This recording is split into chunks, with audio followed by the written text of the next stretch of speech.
Hola, muy buena tarde a todos. Estamos aquí desde las instalaciones del INSABI, aquí en la Ciudad de México. Hoy, día martes 4 de mayo de 2021. Bienvenidos a una sesión más de este entrenamiento continuo México contra el COVID. El día de hoy tenemos el gusto de presentarles a la doctora Carla Maldonado Silva. Ella es médica por la Universidad Autónoma de Baja California.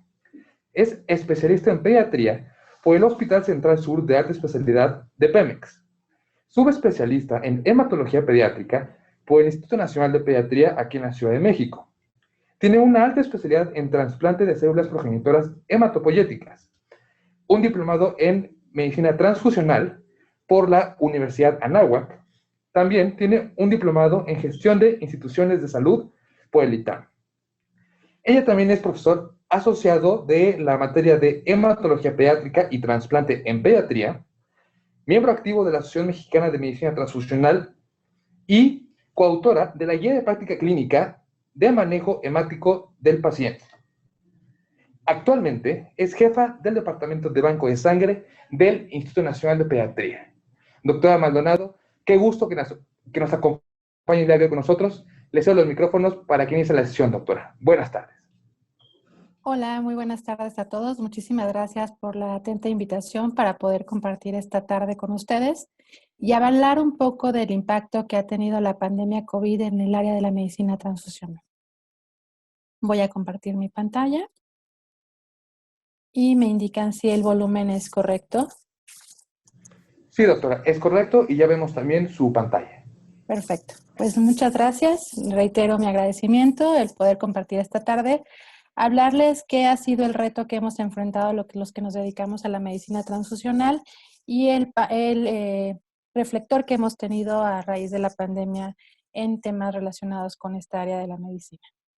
Hablaremos un poco de la introducción, del abasto y la donación de sangre durante la pandemia, los criterios de transfusión en el paciente con COVID, el uso de plasma convaleciente y el recambio plasmático, qué papel han jugado dentro del tratamiento de esta enfermedad.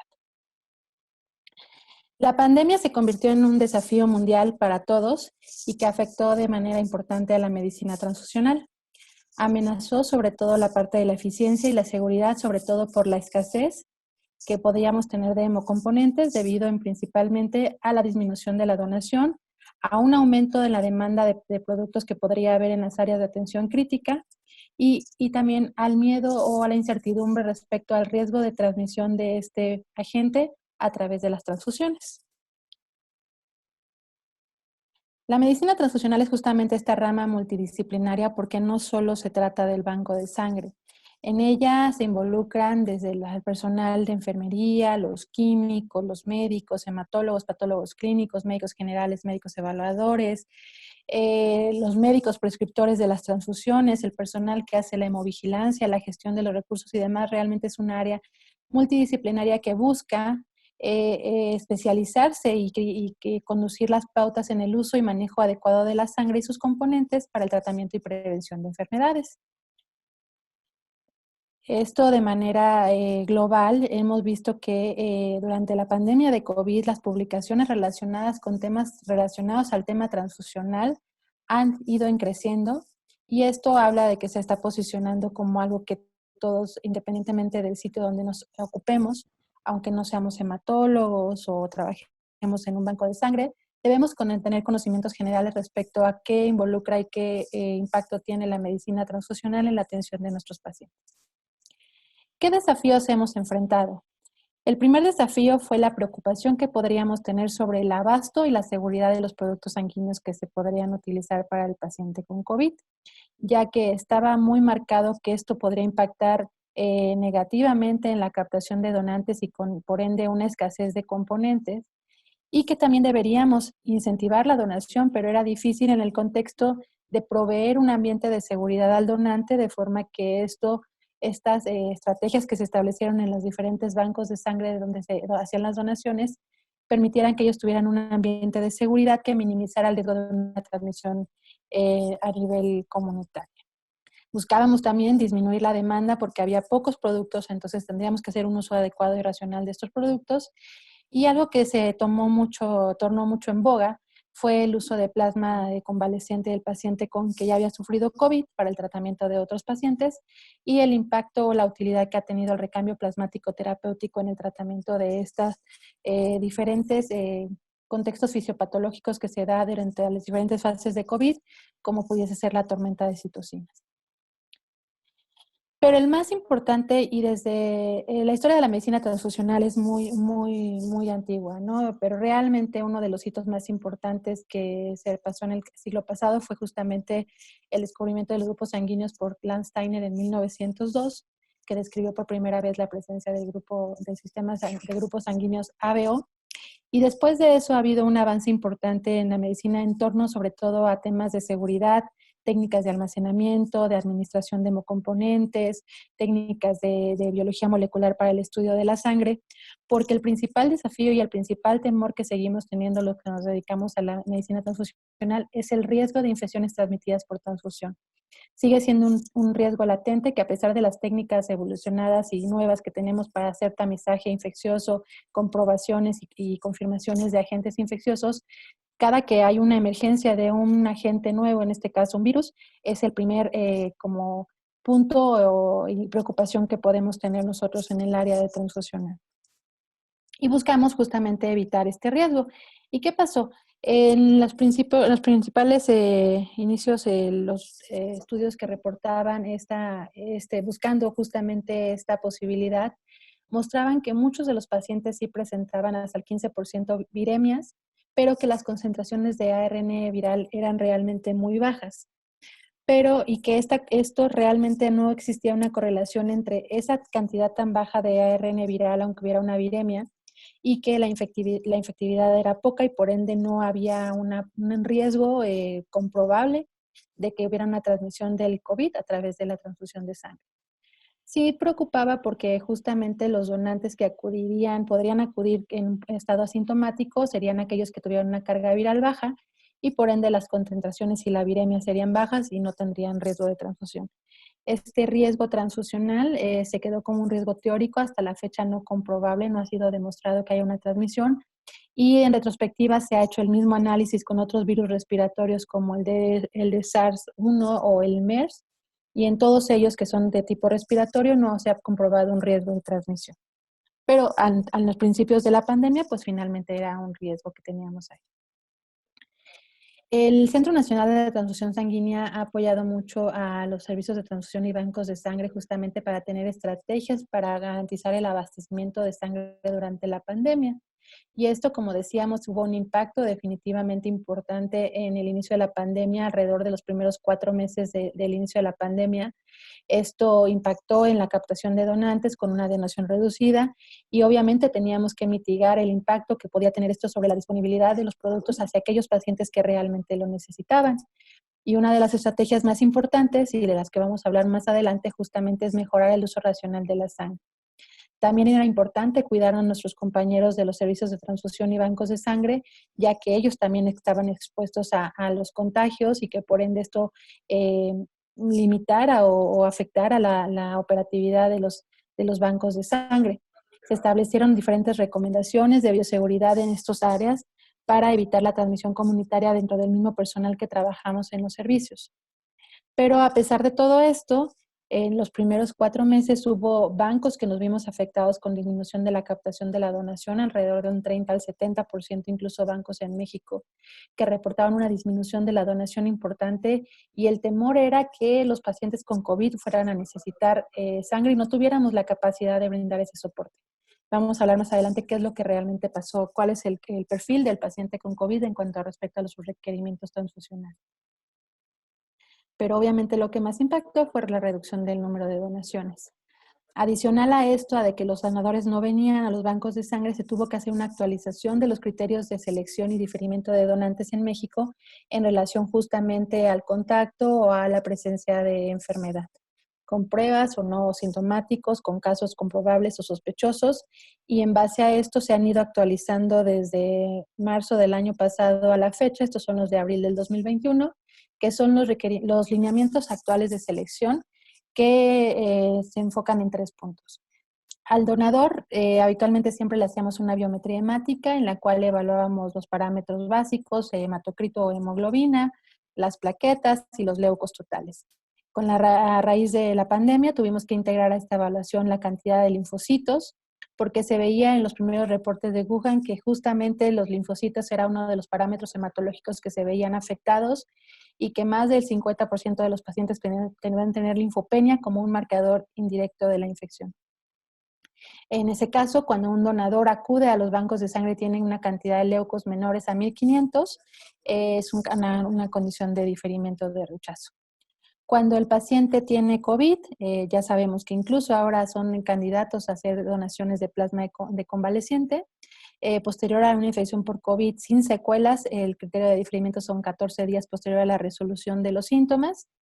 Y en el caso de que un paciente hubiera recibido plasma de convaleciente y posteriormente, tras su recuperación íntegra, quisiera ser donador de sangre, por normativa de la norma 253, tiene que esperar 12 meses tras haber recibido un procedimiento de transfusión halogénica a través del tratamiento de plasma convaleciente. Tuvimos que establecer técnicas y filtros de bioseguridad en los bancos de sangre, desde tomarle la temperatura corporal antes de la donación, en el ingreso a las áreas de donación. Tuvimos que agregar preguntas adicionales intencionadamente buscando datos o síntomas o contactos con pacientes sospechosos con COVID. También tuvimos que educar al donador de que una vez que donara, si en las siguientes 2 semanas presentaba sintomatología relacionada o confirmada para COVID, tenía que notificarnos con la intención inicialmente de retirar los componentes no transfundidos para evitar en lo que se aclaraba el tema de que si era transmitido a través de la sangre, pues que estos productos no se transfundieran y que se pudieran cuarentenar para posteriormente ser liberados en caso de que se descartara la infección o que se diera el tiempo de que no era un riesgo de transmisión a través de la transfusión. En relación a este tema de los donantes, que es como para cerrar, actualmente pues ya sabemos que la vacunación en México se está realizando. Para el caso de las vacunas de carácter derivadas de ARN o virus vivos atenuados, tienen diferentes criterios de diferimiento. Para las que son de la marca AstraZeneca, Sputnik o Novavax o Pfizer, no requieren un tiempo de diferimiento para hacer su donación, es decir, al día siguiente de la vacunación, siempre y cuando no tengan síntomas o manifestaciones o en un evento adverso relacionado con la vacunación podrán donar. Si recibieron vacunas del tipo de adenovirus y virus vivos atenuados, en ese caso CanSino, Sinovac, o que no saben qué vacunas fueron las que recibieron, en ese caso sí tendrían que esperar alrededor de 14 días para poder realizar su donación. Como decía, hay diferentes lineamientos incluso para el funcionamiento de los bancos de sangre y de los servicios de transfusión que van relacionados con los semáforos epidemiológicos que la autoridad ha establecido. Entonces, ¿qué pasó? Para mantener este primer reto que fue la escasez de productos derivada de la baja donación, era importante mantener este suministro de sangre. Pero en la etapa aunque hubo una disminución de la demanda, esta disminución de la demanda fue más relacionada con la suspensión de las cirugías programadas selectivas o de algunos tratamientos médicos. Hasta apenas el último semestre del año se ha reactivado, por ejemplo, en nuestro hospital, aquellas cirugías que podían tener un carácter electivo y que posteriormente se pudieron reprogramar. Y en el primer semestre de la pandemia realmente solo se atendió las cirugías reales, con la intención de que esto no impactara en el desabasto de sangre que teníamos, que era real, pero que buscábamos no impactar así la atención de los pacientes críticamente enfermos que podrían sí requerirlo. Se establecieron diferentes estrategias y los órganos colegiados emitieron diferentes recomendaciones para justamente saber qué podíamos hacer en los bancos de sangre para optimizar lo poco que teníamos. En el caso de los eritrocitos, nos recomendaban que buscáramos bolsas que tuvieran una vida media más prolongada hasta de 42 días, que en caso de plasma, si no teníamos personal que pudiera fraccionar, congelar y después descongelar, que pudiéramos usar incluso el plasma recién obtenido de la donación, previamente a nunca ser utilizado. En el caso de las plaquetas, utilizar técnicas o soluciones aditivas que incrementaran o extendieran la vida media de las plaquetas, que habitualmente es de 5 días, que pudiéramos extender esa vida media a 7 días, pudiendo hacer técnicas de microbiología para detectar que no hubiera contaminación bacteriana, o la inactivación de patógenos, que justamente ha demostrado que es útil para aquellos virus que tienen las características de COVID y que se pueden inactivar a través del uso de un amoxicilina o riboflavina con una radiación ultravioleta y de esta manera inactivar estos patógenos residuales que pudieran quedar inmersos en las unidades de componentes sanguíneos. También se recomendaba que se redujera o se restringiera el uso transfusional de plaquetas a una transfusión de menor cantidad de concentrados plaquetarios o que los criterios de transfusión profiláctica fueran todavía más estrictos. Incrementar la obtención de concentrados plaquetarios de sangre total. En algunos bancos de sangre, la mayoría de la obtención de plaquetas es por aféresis, y entonces aquí se hacía hincapié en que buscáramos también seguir fraccionando de sangre total con la intención de incrementar la disponibilidad de productos que teníamos para nuestros pacientes. Y también en algunos otros países, no en nuestro país, no es una realidad actual, e incluso se proponía hacer congelamiento de esas plaquetas que tuviéramos que pudieran ser próximas a caducar, con la intención de criopreservarlas y poderlas utilizarlas en otro momento con fines transfusionales, que es algo que ahora está mucho en boga, pero que todavía no tiene una experiencia en nuestro país. ¿Qué pasa con la transfusión en el paciente con COVID? ¿Cuáles fueron realmente los requerimientos transfusionales en el paciente COVID? Cuando la pandemia nos vino a mover todo esto de lo que estábamos viviendo, realmente se tenía la preocupación de que el paciente críticamente enfermo y como se estaba comportando en COVID necesitara o requiriera altos requerimientos transfusionales. En Wuhan, cuando hicieron las primeras publicaciones de los primeros casos y que había una corte importante, mencionaban que no había diferencias sustanciales entre el requerimiento transfusional de un paciente con COVID a alguno que no tuviera COVID, estuviera en un área de atención de cuidados críticos. En otro estudio en Reino Unido del doctor Doyle, que justamente incluyó 235 pacientes que estaban ingresados en la unidad de terapia intensiva, que lo siguió durante 6 semanas, observó que justamente los requerimientos del paciente con COVID en áreas críticas eran muy bajos. Es decir, solo el 20% de los pacientes requerían una transfusión o más de eritrocitos, solo el 3% de ellos requerían una transfusión de plaquetas y solo el 2% una transfusión de plasma fresco o crioprecipitados. Comparativamente con esto, lo que observaron ellos y en los estudios subsecuentes lo que ha mostrado es que sí los pacientes con COVID pueden presentar anemia o alteraciones de la coagulación, pero principalmente cuando se trata de un COVID grave en el cual haya una falla orgánica multisistémica o relacionadas con las terapias de soporte como la circulación extracorpórea con el ECMO, en la cual sí observaban que comparando un paciente que usa ECMO y uno que no tiene terapéutica con ECMO, sí se incrementa de forma sustantiva la cantidad de transfusiones. En esta tabla que está al lado derecho, ustedes pueden ver que en un paciente que no está con terapia de sustitución, el requerimiento transfusional es realmente bajo, pero que cuando sí requieren ECMO, esto se incrementa hasta 50% de transfusiones de eritrocitos comparativamente con un paciente que no tiene terapia de apoyo. La anemia, como decíamos, sí se presentaba en el paciente, pero realmente estos pacientes que tenían anemia, sobre todo cuando la infección era leve o moderada, solo el 0.36% de ellos requirieron, que no requirieron, es decir, pacientes no críticos, aquellos que no ingresaron a la terapia intensiva, realmente solo el 0.36% de los pacientes requirieron alguna transfusión de eritrocitos. Y en el caso de los pacientes que sí estaban en terapia intensiva, en el 36.8% de los casos sí requirieron, sobre todo concentrados eritrocitarios, pero los requerimientos de plaquetas y plasma realmente son muy, muy bajos. ¿Qué ocasionaba estas necesidades transfusionales en este grupo de pacientes, en esta corte? Principalmente la hemorragia gastrointestinal secundaria, el daño directo a la mucosa por el virus, que podía ser una complicación que presentaran. ¿Qué pasaba con los pacientes que requerían terapia de soporte respiratorio?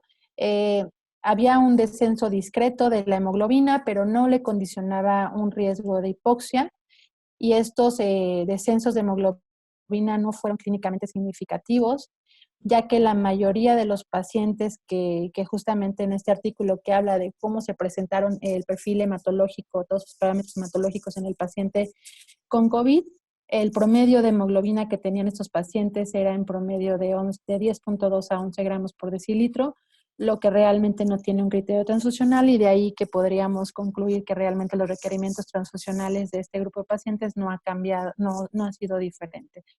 Sí hubo pacientes con estados carenciales, es decir, ya tenían de base alguna deficiencia de hierro, de vitamina B12, de folatos y demás, que obviamente se exacerbó con la infección concurrente, en este caso de COVID, y que en esto, pues lo ideal y lo indicado acorde a las guías de práctica transfusional y de manejo, pues es importante el empleo de la terapia específica para cada estado carencial y no propiamente la transfusión. Algo que también se observa en los pacientes con COVID es que presentaban datos de autoinmunidad con incluso citopenias autoinmunes, como pudiese ser una anemia hemolítica autoinmune, una trombocitopenia inmune, incluso la combinación de ambos. Hay reportes de síndrome de Fisher-Evans en asociación con esto. Y lo que se observaba en los laboratorios de los bancos de sangre es que los pacientes presentaban un CUMS directo positivo, reactivo, con un panel de anticuerpos irregulares reactivo, pero para todo, como una panaglutinina. En muchos de los casos se presentaba así, pero que la reactividad que presentaba, a diferencia de una anemia hemolítica autoinmune habitual, era diferente. El patrón de reactividad no era tan intenso, pero sí positivo y sí presente en estos rastreos de anticuerpos irregulares, y que esta reactividad iba más relacionada con una potencial fisiopatología, que era las modificaciones de la superficie de los eritrocitos, justamente por la enfermedad, como pasa en muchos contextos de hiperinflamación, como la artritis reumatoide u otras condiciones autoinmunes, en las cuales esta hiperinflamación genera depósitos de complemento en la superficie del eritrocito de la membrana, y que esto genera pues incluso disminución de la elasticidad de la membrana, cambios en la forma del eritrocito, y que por ende esto incrementaba la depuración y la producción de anemia secundaria a esta destrucción que había de tipo inmunológico. Como decía, en paciente COVID también se ha reportado enfermedades susceptibles a ser transfundidas por enfermedad por aglutininas frías, por anemias hemolíticas autoinmunes, por trombocitopenias o la combinación de ambas. ¿Qué ha pasado con la coagulación del paciente COVID? Sabemos ahora mucho de la coagulopatía de COVID, que más de ser una coagulación intravascular diseminada típica con fenotipo hemorrágico, esta coagulación intravascular diseminada de bajo grado genera más un estado de procoagulación, de hipercoagulabilidad, asociado a una microangiopatía trombótica pulmonar localizada, que en muchos de los casos ha sido la causante de la mortalidad en el paciente con COVID. Entonces, realmente, aunque se han reportado que sí se han utilizado en este grupo de pacientes, cuando se vio cuál era el perfil de coagulación que presentaba el paciente más con tendencia al estado trombótico, realmente el uso de plasma fresco y plaquetas se reporta como mínimo. Hay pocos reportes de que haya un fenotipo hemorrágico con francos datos de coagulación intravascular diseminada de tipo hemorrágico, y por ende, al ser de este contexto, de este tipo, la coagulopatía que presenta, tampoco requirieron grandes cantidades de hemostáticos, como pudiesen ser los concentrados de fiurinógeno o crioprecipitados, complejo de protromina o factor 7 recombinante para el control del sangrado. ¿Qué es lo que sí han reportado? Que esta coagulopatía se caracteriza justamente porque hay una prolongación discreta del TP, que a veces no logramos identificar si el INR no muestra una gran variación, que hay un incremento del dímero D por este estado de tromboinflamación e hipercoagulabilidad con afectación también de la fiurinolisis, hay incremento del fiurinógeno y disminución de las plaquetas, que generalmente está alrededor de las 100,000. Hay un descenso, pero no clínicamente significativo, que es lo que vamos a hablar más adelante.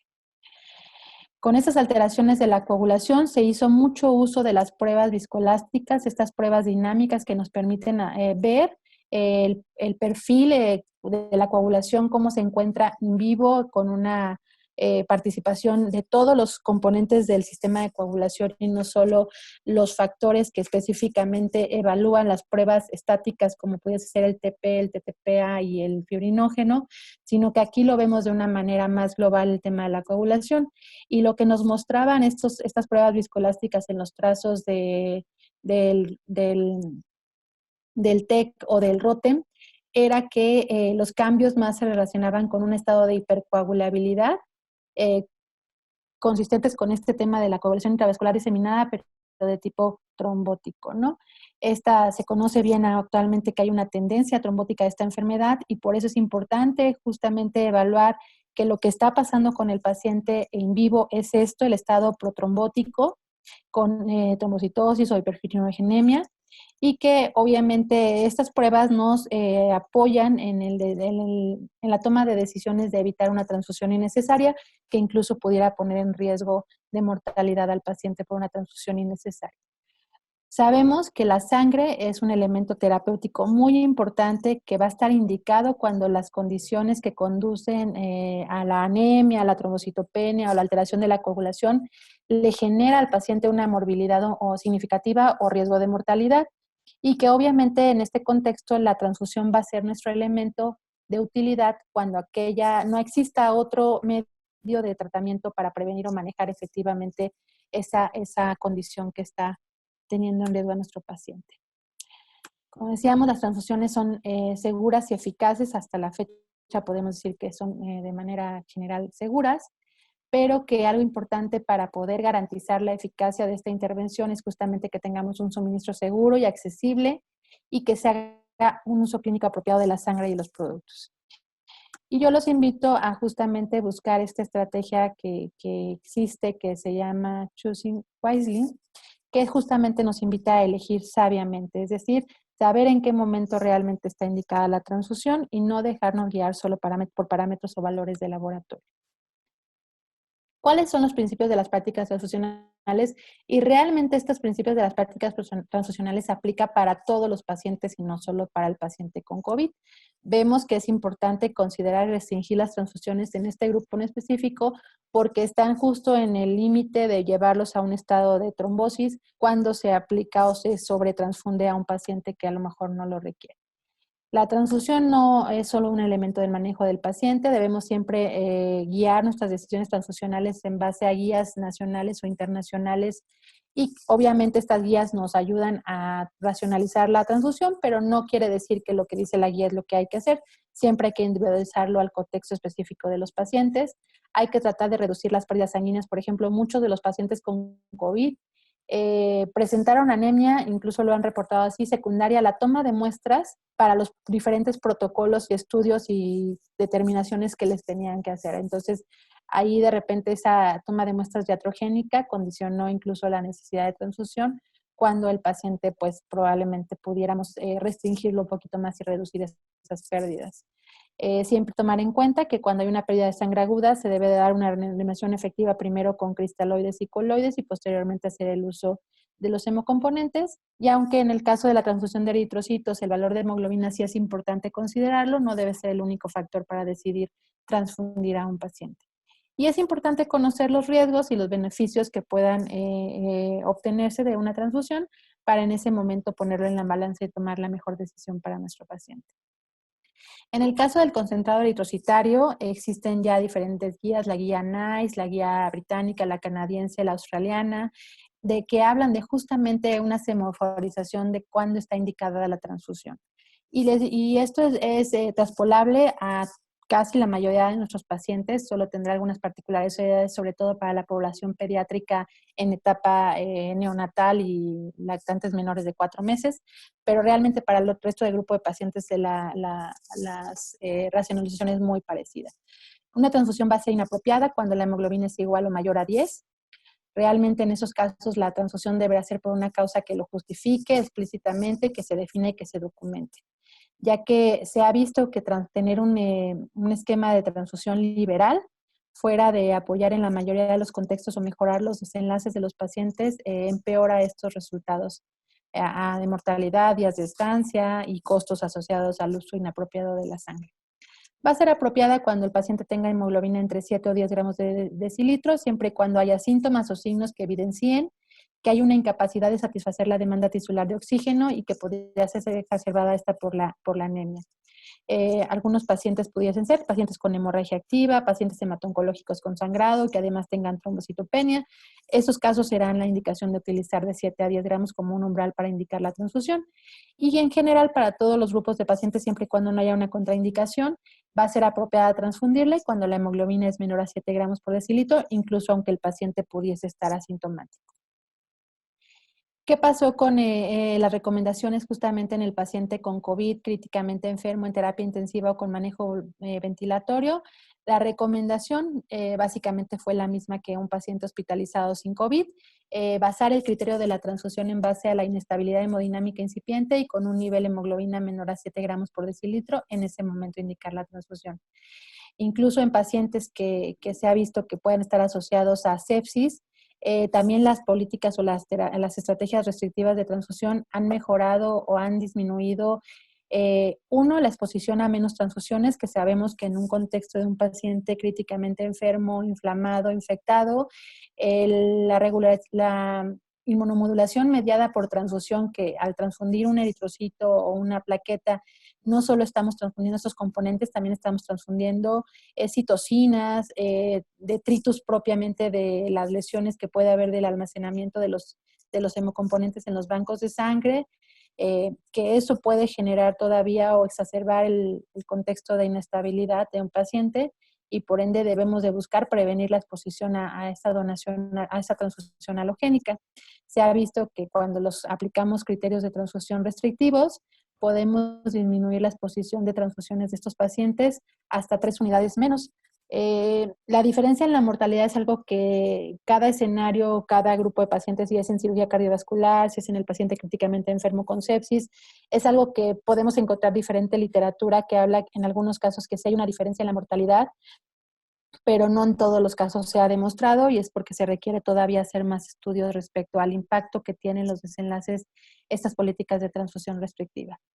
Para el caso de plaquetas, plasma y críos, hablando un poquito de las plaquetas, sabemos que se pueden transfundir de dos formas, la forma profiláctica y la forma terapéutica. La profiláctica es cuando tenemos un umbral de plaquetas en un nivel que puede desarrollar un riesgo de sangrado. Pero el paciente no está sangrando y la terapéutica obviamente es para tratar el sangrado clínicamente significativo. Pero en este sentido siempre tenemos que poner en la balanza el riesgo transfuncional.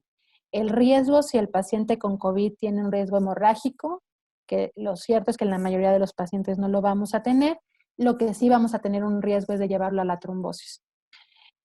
También hay otros riesgos asociados a la transfusión de plaquetas y plasma, como puede ser el riesgo de infección. Las plaquetas son uno de los hemocomponentes que más se contaminan en el almacenamiento en los bancos de sangre porque están almacenados a temperatura ambiente y eso hace un importante riesgo de crecimiento bacteriano y que nos pueda dar un evento adverso que exacerbe o agrave la condición inestable del paciente y que una transfusión puede desencadenar en un evento de una reacción severa de choque séptico relacionado con una transfusión de unas plaquetas contaminadas. Y obviamente también la inmunización y lo que les decíamos del TRIM, este efecto inmunomodulador que genera las transfusiones cuando se utilizan en el paciente críticamente enfermo.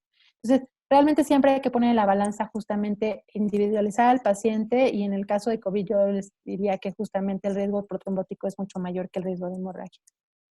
Por eso es que aunque muchos pacientes presenten trombocitopenias leves de 100,000, 80,000 plaquetas, realmente lo que se ha demostrado es que el nivel hemostático para plaquetas se alcanza cuando tenemos 50,000 plaquetas y por ende no tendría una indicación de transfusión.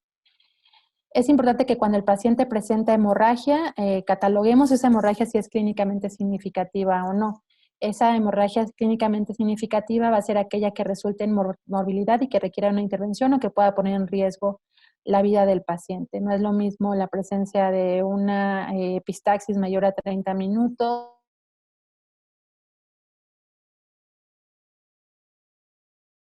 requiere plaquetas cuando no siempre está indicado en esos casos. Hay guías de la Organización Mundial de la Salud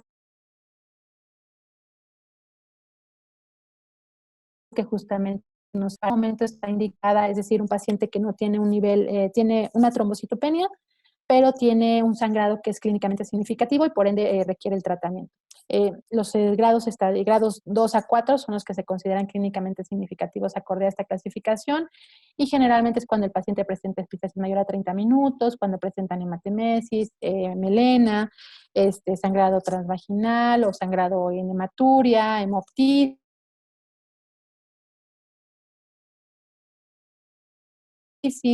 todas muchas veces del umbral del número de plaquetas, que sí deberían estar menor a 50,000, se deberá indicar la transfusión de una dosis plaquetaria. En específico, en el paciente críticamente grave por COVID y que tienen además una coagulación intravascular diseminada de bajo grado, se recomienda que se transfundan las plaquetas si estas están por debajo de 50,000, sobre todo porque muchos de estos pacientes van a estar con tratamiento de anticoagulación y buscamos tener un umbral, un equilibrio justamente entre el umbral de plaquetas, un nivel hemostático de 50,000, aunque el paciente esté anticoagulado. Considerar que cuando el paciente tiene una hemorragia grave, pues obviamente se tiene que evaluar en esa balanza que se requiere detener, suspender la anticoagulación en cuanto se mejore, y esa es la indicación justamente de transfundir el sangrado activo, ¿no? Otra cosa que pasa con el plasma fresco congelado, las indicaciones es cuando justamente el paciente tiene una hemorragia clínicamente significativa y que los valores de laboratorio TP y TTPA están prolongados, es decir, arriba de 1.5 veces el rango normal que tienen para su laboratorio. Ahora se privilegia más el uso de fármacos hemostáticos, es decir, aquellos hemoderivados que provienen sí de la sangre humana, pero que tuvieron a través de un proceso de industrialización, la inactivación y toda esta cuestión de seguridad que se hace en la industria para proveernos en frascos liofilizados cantidades importantes de factores, de concentrados de fibrinógeno, de antifibrinolíticos y demás, que esto se privilegia más su uso, ya que nos permite un manejo más eficiente y de mayor disponibilidad, sobre todo en este contexto de COVID.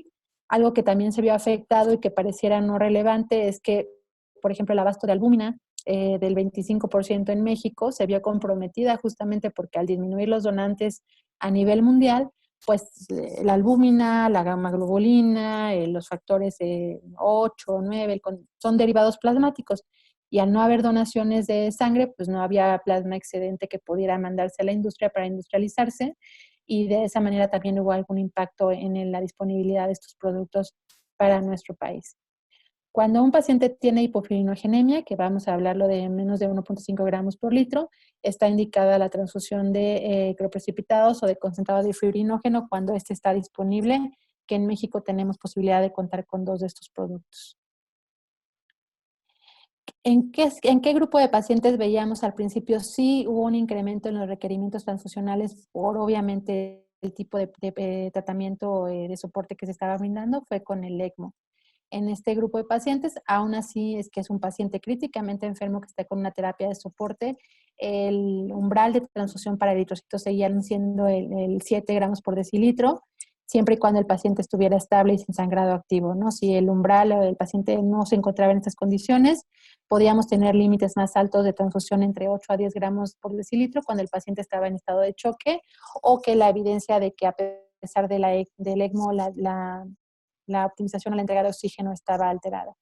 También se ha buscado, no solo en este contexto de ECMO, sino en cirugías y demás, hacer técnicas de preservación de sangre con recuperadores celulares que justamente en un paciente que está sangrando o en una cirugía se colecta esa sangre autóloga para posteriormente retransfundirse en el paciente para que de esta manera recupere y evitar las necesidades de transfusiones halogénicas. También se busca que se haga en este contexto de estas terapéuticas con la intención de disminuir la exposición halogénica de la sangre. Algo sumamente importante y no solo para el paciente COVID y que se ha hecho todavía más importante y más necesario implementar en nuestros hospitales es el concepto de Patient Blood Management. Patient Blood Management es un paquete de cuidados basados en la intención de optimizar la evolución de los pacientes mediante el manejo y la preservación de su sangre, es decir, evitar que la pierdan y tratar de que ellos mismos recuperen las condiciones hematológicas óptimas a través de un soporte de diferentes intervenciones que ahorita las hablaré, pero que buscan evitar la transfusión. Y no es por evitar la transfusión de forma general, habrá transfusiones que sí tengan una indicación clara y que es la única herramienta que tengamos para mejorar el estado del paciente, pero en muchos de los casos no. El primer pilar y las primeras estrategias que se usan en Patient Blood Management es optimizar la masa eritrocitaria y el manejo de la anemia. Como veíamos, hay pacientes que llegaron enfermos por COVID, pero que ya tenían de base una anemia carencial por hierro, por B12, por folatos, y que obviamente la infección exacerbó esta condición de anemia. Realmente se busca que haya clínicas de anemia en nuestros hospitales o incluso en los donadores que acuden a los bancos de sangre, de forma que se trate la anemia antes de que condicione un nivel o un umbral de riesgo transfusional y que se optimice la masa eritrocitaria sustituyendo la carencia que se tenga en ese momento. Minimizar el sangrado y el manejo de la hemorragia, tanto con disminuir la toma de muestras, que por ejemplo para nosotros en el paciente pediátrico es muy importante si es una causa importante de anemia iatrogénica, pero también el apoyo del manejo de la hemorragia, no solo con hemocomponentes, sino hacer uso de hemoderivados, hemostáticos, antifibrinolíticos y hacer uso de las pruebas de viscoelásticas para realmente conocer el estado in vivo en ese momento de la coagulación de los pacientes. Y mejorar la tolerancia a la anemia, sobre todo esto va muy enfocado a los pacientes postquirúrgicos o en estado crítico en el que hay que optimizar desde la temperatura, el equilibrio ácido-base y muchos parámetros que se tienen que mejorar con la intención de evitar la transfusión. En COVID justamente hay una revisión que hacen sobre el impacto que tiene la aplicación de las técnicas o las estrategias que pudiéramos aplicar para el paciente en las áreas de atención de COVID. Como decía, limitar la toma de muestras de sangre para fines de estudio, porque en algunos pacientes sí nos puede conllevar a la necesidad de una transfusión. En ausencia de datos específicos, lo racional es incrementar pautas restrictivas. La experiencia que nos ha dado un poquito más de un año de tratamiento de pacientes con COVID nos ha mostrado que los pacientes con COVID no tienen requerimientos transfusionales diferentes a los que no tienen COVID y que las pautas restrictivas que se han hecho y que hay diferentes estudios clínicos y metaanálisis que evalúan esas pautas restrictivas demuestran que los resultados al final, a lo mejor en mortalidad en algunos escenarios no varía, pero lo que sí varía es la disminución de la exposición de hemocomponentes halogénicos. Como decíamos, en pacientes graves o con oxígeno y demás, realmente no ha demostrado que se beneficien de una transfusión cuando el umbral está por arriba de 7, por lo cual será apropiado transfundirlos cuando este umbral de hemoglobina esté por debajo de 7 miligramos por decilitro. Otra de las temáticas que la medicina transfusional ha tenido trascendencia en esta pandemia justamente fue el plasma convaleciente. Esta medida de terapia de inmunidad pasiva no es nueva, realmente tiene más de 2 siglos que se ha utilizado en los años 1890 y tantos.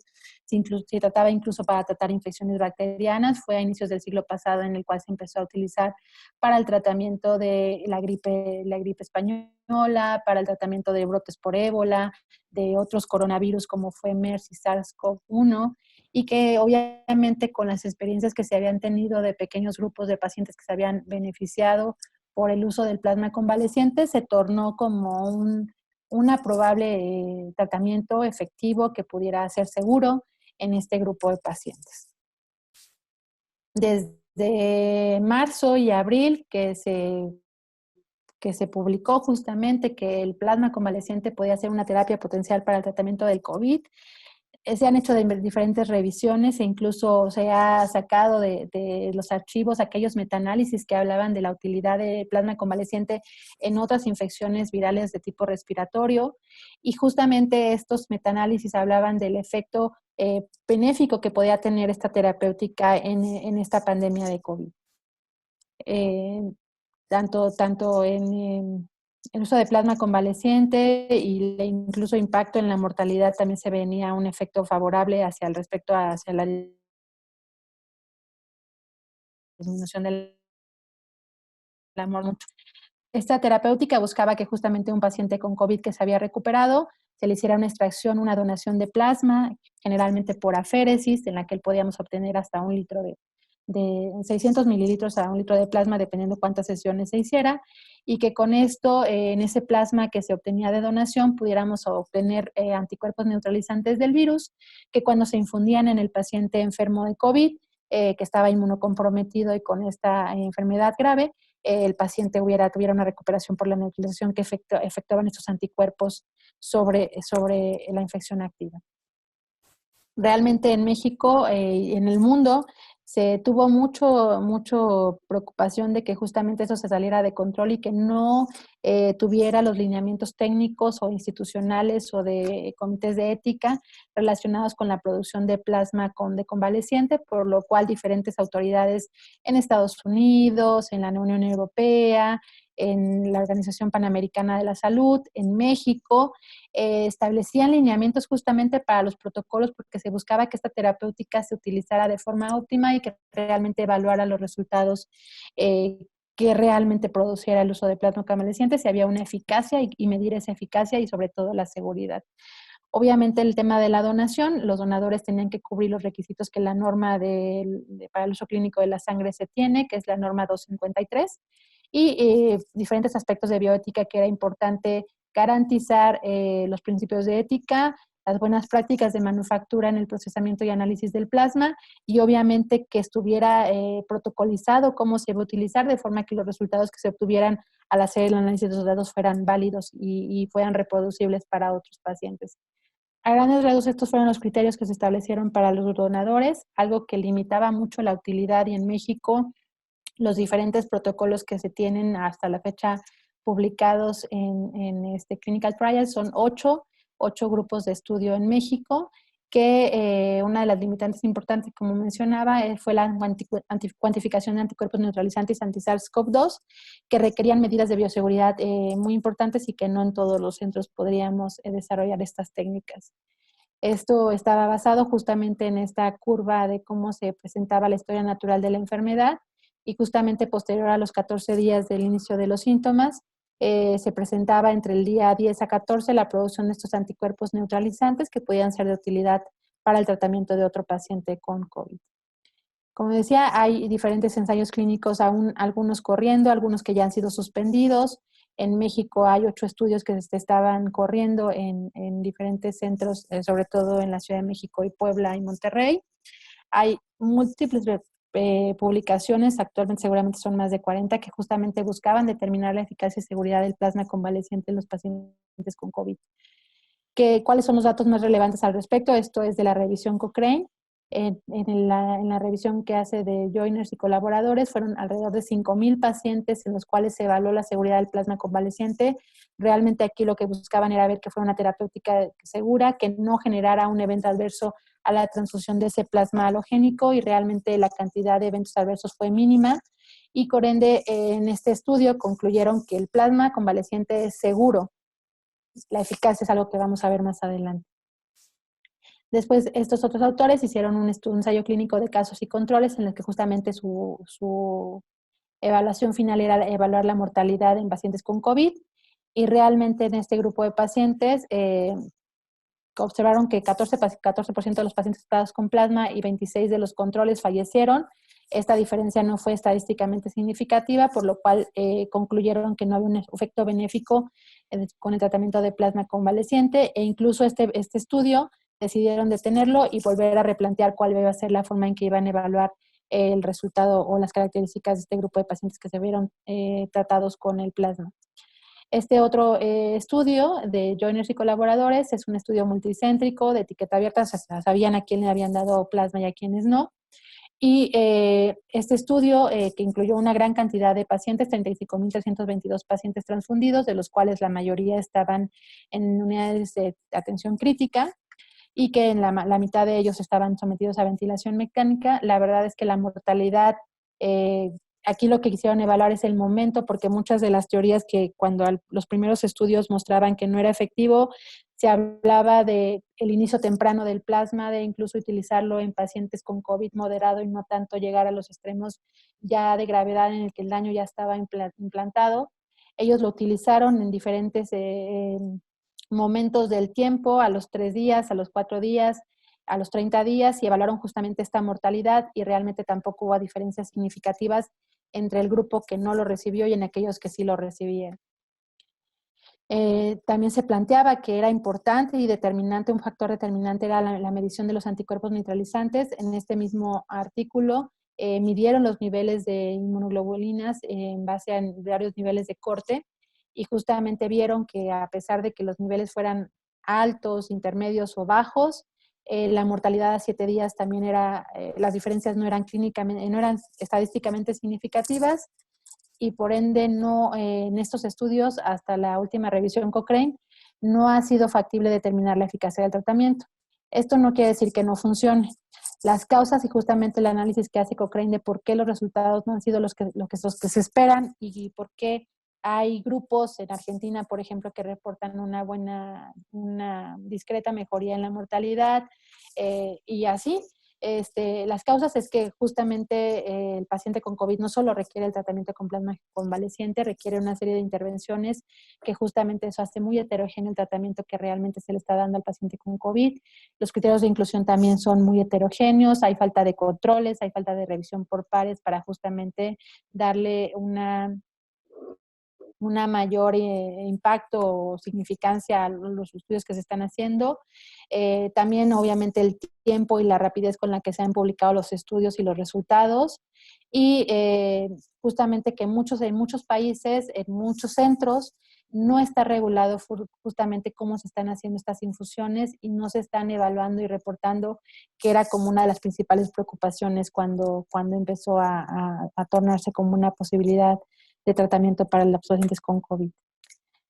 Y otra de las estrategias terapéuticas que tienen relación con la medicina transfusional justamente es el recambio plasmático terapéutico, bajo el contexto de 2 indicaciones probables, el síndrome de tormenta de citocinas y el síndrome de hemofagocítico secundario que varios pacientes con COVID pueden desarrollar, en los que sabemos en ambos hay incremento de interleucinas proinflamatorias, y que se sabe y que para otras patologías se ha hecho que el recambio plasmático puede remover justamente estas sustancias que pudiesen ser patogénicas del plasma de los pacientes. En otros contextos se ha utilizado para remover citocinas y frenar justamente esta tormenta de citocinas, sobre todo cuando no hay posibilidad de acceder a los anticuerpos monoclonales que también pueden hacer eso, y que al reducir obviamente esta cantidad de citocinas proinflamatorias podemos reducir el daño tisular y el daño por radicales libres, que sí puede ser parte de la fisiopatología de esta inmunotrombosis y la hipercoagulabilidad que presentan característicamente los pacientes con COVID.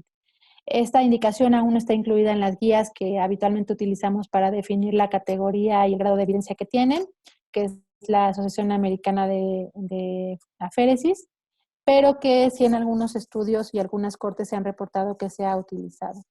Por ejemplo, es una publicación de una corte de alrededor de 33 pacientes que se hicieron en Oman, y que justamente lo que ellos observaron en este grupo de pacientes es que aquellos pacientes que se hicieron recambios plasmáticos terapéuticos comparativamente con el grupo control tuvieron una mayor tasas más altas de extubación, es decir, se pudieron extubar incluso más rápido, y también una discreta disminución de la mortalidad, aunque es una corte pequeña, pues habla del efecto prometedor que en muchas de las indicaciones que tiene el recambio plasmático terapéutico para el alfa parte justamente de estos pequeños reportes de cortes que pues obviamente nos invitan a seguir haciendo investigación o reportar lo que nuestros pacientes pasan.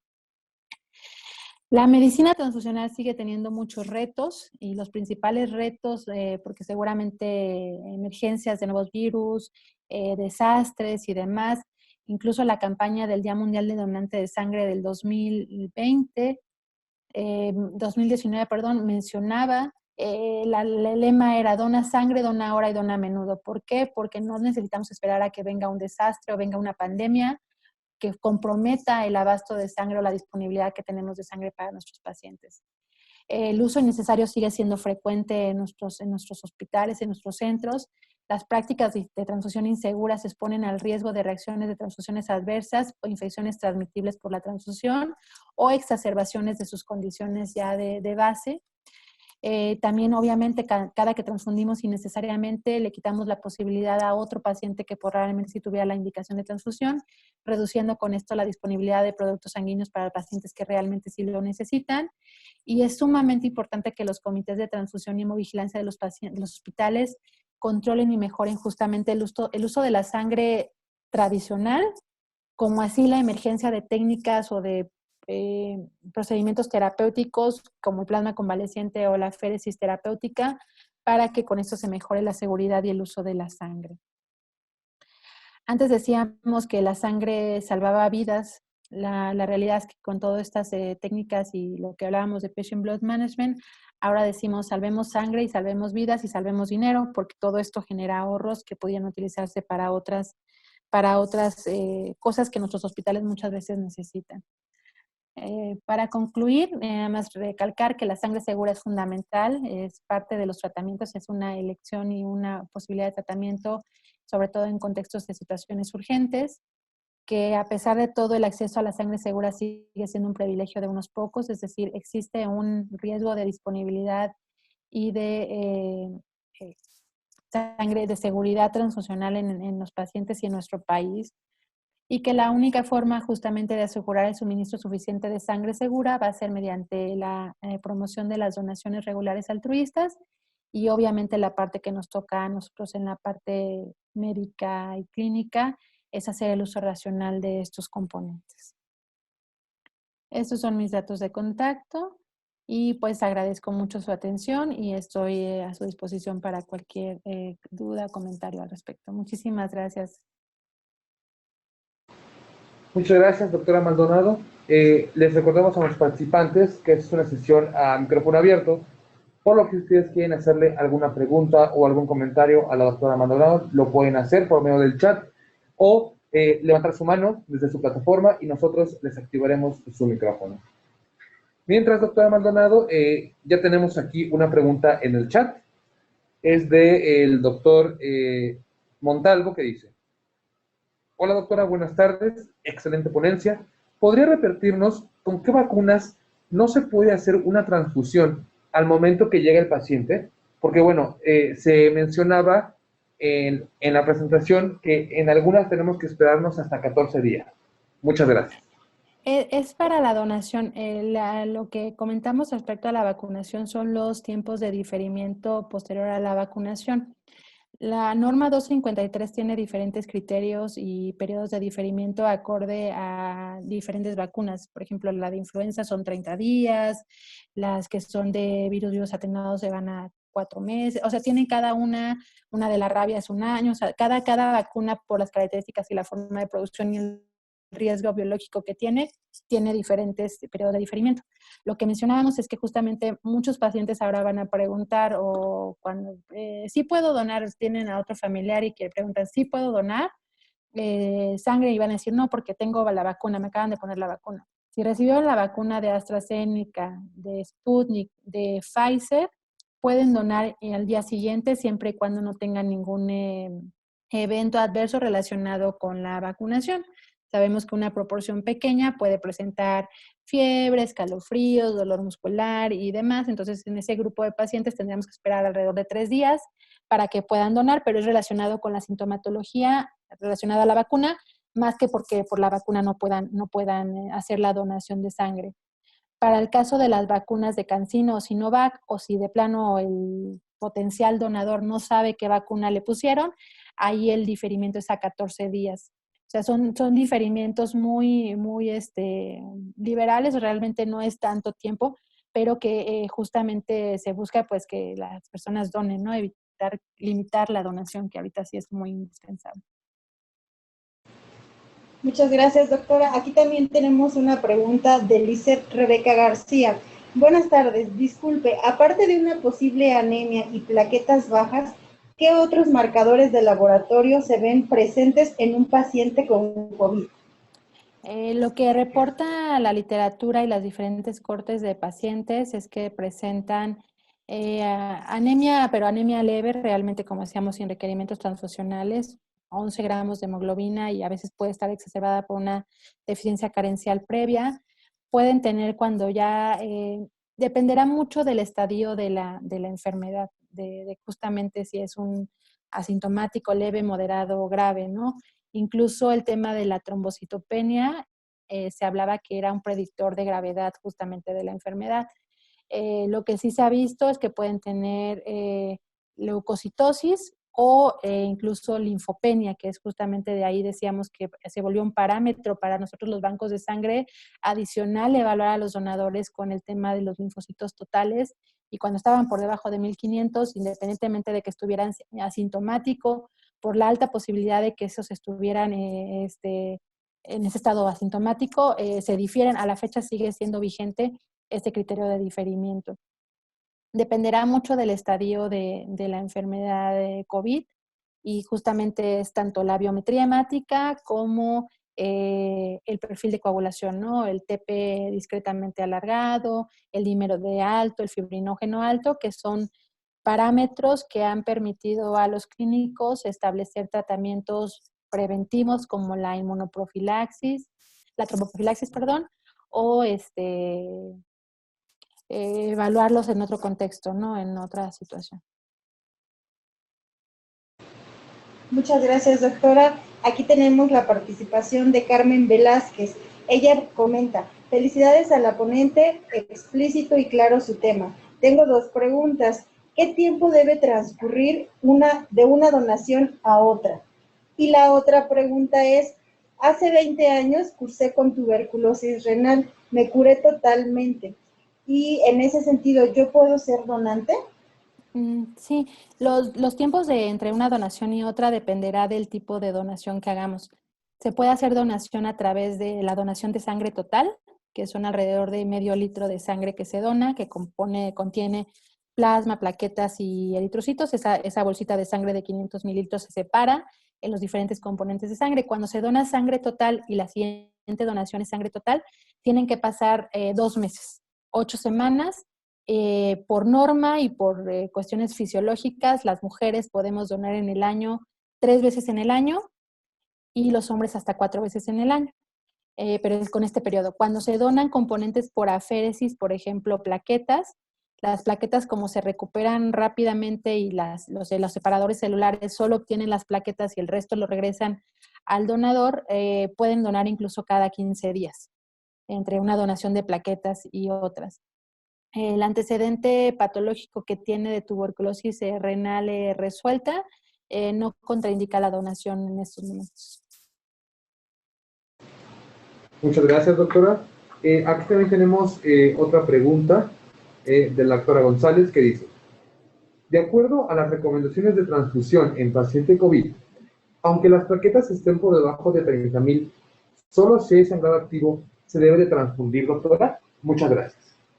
Si el paciente se encuentra críticamente enfermo y sobre profilaxis, sí se recomienda que mantengamos un umbral de plaquetas por arriba de 30,000, cercanos a los 50,000.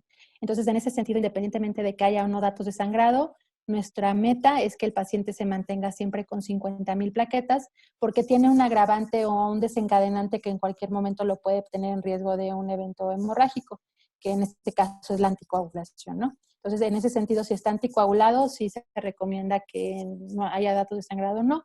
Si el paciente no estuviera anticoagulado, sí el patrón es más restrictivo, y sí es solamente que hubiera datos clínicamente significativos de sangrado. Muchas gracias, doctora. Xochitl Islas pregunta: ¿qué complicación puede generar a una persona en rehabilitación post-COVID si el donador fue portador asintomático de COVID? O sea, si fuera, por ejemplo, una habitación post-COVID, realmente, como mencionábamos, el riesgo de transmisión de COVID por la sangre no está demostrado. La sangre de un portador asintomático, lo que probablemente podría tener es antiviralizantes, eso le condicione alguna complicación, no lo hay. Gracias, doctora. Aquí también Edida Almaraz pregunta: ¿hay familiares que no permiten que se transfundan sus pacientes por su religión? ¿Esto se puede llevar a algún caso legal? Excelente Muchas ponencia. gracias. Sí, de hecho, yo le digo, mi experiencia básicamente es en el hospital, yo estoy en un hospital netamente pediátrico, en el cual sí nos enfrentamos a estos casos en los cuales los familiares se niegan a la transfusión de sus pacientes. Ya hay diferencias, varias jurisprudencias en los que estos casos se han llevado a la Suprema Corte de Justicia y las resoluciones siempre han sido por el bien superior del menor. Y en ese caso nos protege a nosotros como pediatras a poder transfundir a los pacientes que lo requieran o que esté en riesgo su vida y que requieran una transfusión. En adultos cambia, es diferente porque obviamente hay un principio de, pues de que tienes el derecho a elegir sobre tu, ay no, es que ahorita lo olvidé cómo se llama el principio, pero sí es un poco diferente, pero seguramente cuando hay una situación en la que el paciente no puede decidir sobre la toma de decisiones de su tratamiento, podría llevarse a estas instancias o protegerse incluso con alguna notificación al Ministerio Público y esas cosas que sí se ha hecho cuando de verdad la transfusión es indispensable para salvaguardar la vida del paciente. Gracias. Aquí también hay otra pregunta de Claudia Rodríguez. Si una paciente fue positiva a COVID hace 2 meses y ahora presenta anemia por un sangrado oculto, ¿qué laboratorio se solicita para buscar por dónde esté supuestamente ese sangrado oculto? Bueno, primero la biometría. Siempre es importante evaluar la anemia. O sea, la anemia hay que ponerle apellido, nombre y apellido, es decir, evaluar si es una anemia regenerativa, si es o no, viendo los niveles de reticulocitos, evaluar los volúmenes, porque muchas anemias en México sigue siendo una cosa frecuente como causa de anemia, las anemias carenciales. Más que un estudio de laboratorio, es mucho el interrogatorio médico, porque si es un paciente que a lo mejor estuvo con COVID y lo anticoagularon y sigue con anticoagulación, la consecuencia de la anticoagulación o el riesgo que se tiene de un sangrado puede ser esa la manifestación, un sangrado oculto en heces que le está condicionando anemia por una pérdida continua, mínima, pero que a la vez es continua, ¿no? Entonces, realmente ahí buscamos interrogar los antecedentes, si tomó tratamientos antibióticos de amplio espectro, que hubieran ocasionado una úlcera, o sea, va más allá hacia el interrogatorio.